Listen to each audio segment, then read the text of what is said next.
Vegeta is my favorite character, and I will always have respect for him and characters like him. Whenever I'm asked why, I always give the same response, that being that he feels more human to me than a number of characters in the series, ironically. When looking at a character like Goku, I respect him for his strength and his mindset to constantly surpass himself. These are all great things. Now, when looking at the Prince, his strength also deserves respect, however his mindset to get there most of the time is a completely different story. Unlike Goku, I don't look to Vegeta for his mentality. I look to him for his growth as a person. His change from a ruthless, cold-blooded killer to the man he is today is why I, and many others, love and respect his character. Anyone that has genuinely tried to change something about themselves knows that it can be an extremely difficult task, especially when it's something that's deeply ingrained in who you are. And to those who accomplish that change, they typically walk away a better person because of it. Vegeta is a prime example of this. His demeanor at the start of Z is a product of his past. He was raised by a warrior race that solely focused on power, then that same race was destroyed, and for the next 26 years of his life, he unknowingly served the man who did it. That same man hated his kind and ruled over the universe solely with his strength.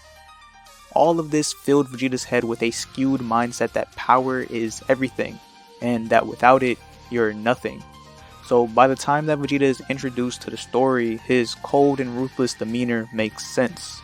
However, as the series continues, we can all acknowledge that he undergoes a change, and by the start of the Buu saga, Vegeta is a far better person than he ever was. But just like in life, when tackling our personal demons, on that road to becoming a better person, we're bound to be tempted by our old lifestyles.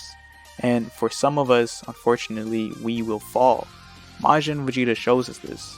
A man who, after 7 years of growing closer to his loved ones and slowly letting go of his old nature, in a moment of weakness, gives in to his old self, gives in to Babidi's magic in hopes of reacquiring that cold and ruthless heart he once had. That same heart that allowed him to solely focus on power even at the expense of the ones around him. Now, Vegeta's final atonement is where he comes face to face with the consequences that were brought upon the world due to his actions.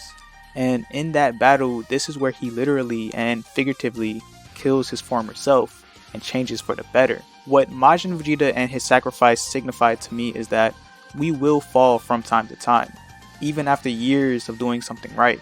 All it takes is one bad day to ruin it all, but that doesn't mean it has to stay that way. Vegeta's final atonement and his redemption afterwards remind me of what Rocky Balboa once said. It ain't about how hard you hit, it's about how hard you can get hit and keep moving forward. And Vegeta, even after all this, keeps moving forward and becomes a better person because of it.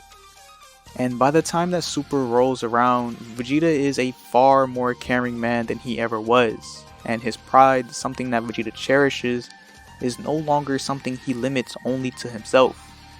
Vegeta's struggle to get to this point is why I respect him so much, because every step we take towards change behavior will always be met with some type of resistance. Change is a back and forth fight between our former selves and the person we're trying to become, and in my opinion, Vegeta captures that process pretty well.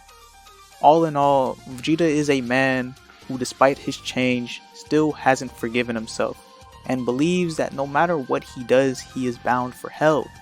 And to some extent, I agree.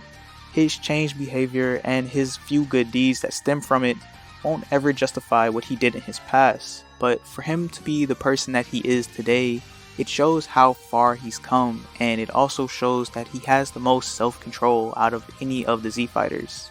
And that is something that should be acknowledged. And if you disagree with my last statement, then tell me, who has more restraint?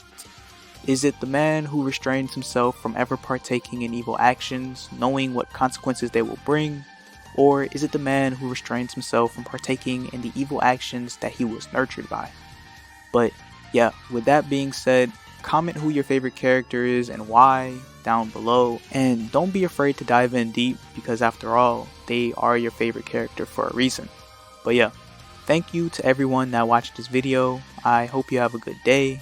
Peace, peace, deuce, deuce.